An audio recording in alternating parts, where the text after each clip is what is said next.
नमस्कार सगळ्यांना, कसे आहात मग सगळे. स्वागत आहे तुमचं माझ्या चॅनलवर. तर भावांना आज व्हिडिओ बनवायचा होता, म्हणजे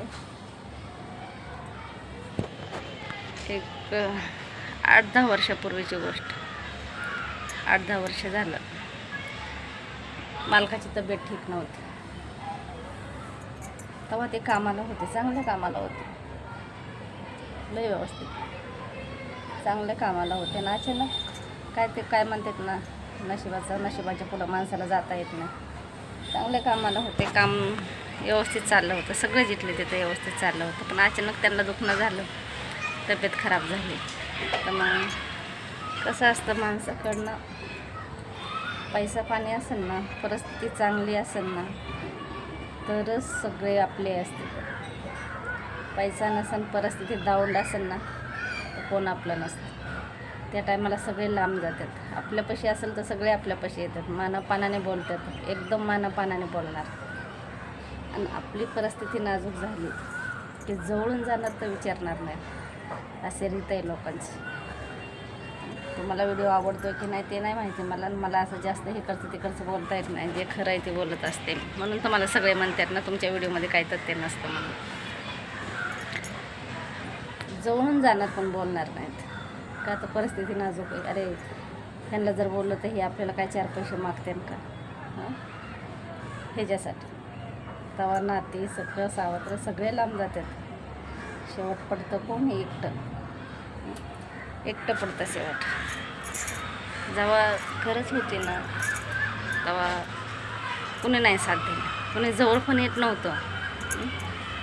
पण आता ना व्यवस्थित थोडंसं बरं आहे, चांगलं आहे, जरासं पहिल्यापेक्षा दिवस चांगले आहेत.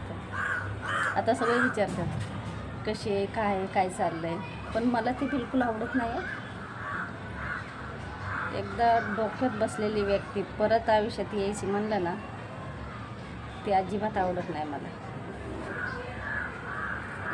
जे लोक आपली नफरत करीत होते ते लोक आपलं परत परिस्थिती थोडी बदलायला लागली तर परत आपलं मानायला लागले, असे लोक मला बिलकुल आवडत नाहीत. जो पहिल्यापासून सुखादुखात साथ देईल ना, तोच खरा. तुम्हाला काय वाटतं ते मला माहीत नाही, पण तोच खरा. प्रत्येक गोष्टीत साथ देणारी व्यक्ती तीच खरी व्यक्ती. वाईट दिवस आले की निघून जायचं आणि चांगले दिवस आले की जवळ यायचं, काय फायदा त्याच्यामध्ये.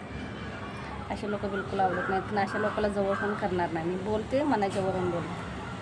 मला कोणी आपलं माना नका मानू, मला काही फरक पडत नाही.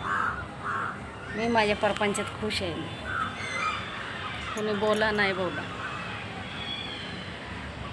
मी माझ्या संसारात खूप खुश आहे. मी पण काय होतं, मनाला लागतं, दुःख लागतं कुठंतरी, एकटेपणाची जाणीव होते, खूप मनाला लागते त्या गोष्टी.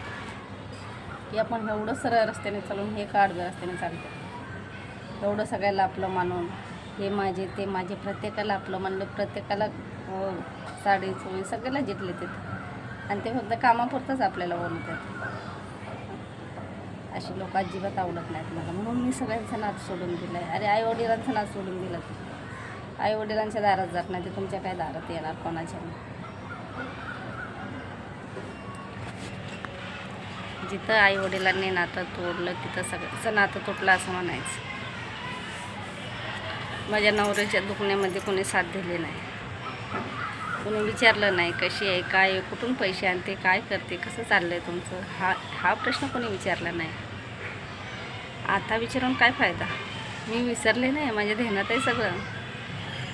मला काय समजत नाहीत का ह्या गोष्टी. लेकरं लहान होते माझी, बारीक लेकरं होते. मोठं पोरगं कामाला नव्हतं, शाळेत होतं, बारकं पण.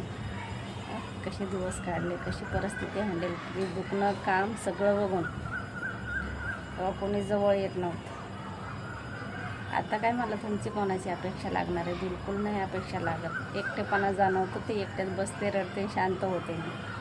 पण कोणाची अपेक्षा नाही करीत. मी माझे स्वतःला समजूत घालते. हे जीवन असंच असतं, मग असंच जगायचं असतं. स्वतःला समजूत घालते, मी पुढं चालते. कोणाची अपेक्षा करीत नाही. आणि मला कोणी असं वाटत नाही कोणी माझ्या घरी यावं, कोणी मला गोड बोलावं. कोणाच्या गोडीच्या शब्दाची पण मला अपेक्षा नाही. राग येतो कोणी गोड बोललं की. मला आवडत नाही, मला अजिबात गोड बोललेलं कोणी आवडत नाही. माझा स्वभावच असा झाला आहे. का स्वभाव असा झाला? ह्यांच्या सगळ्यांमुळे स्वभाव असा झाला, एकटेपणाचा स्वभाव झाला.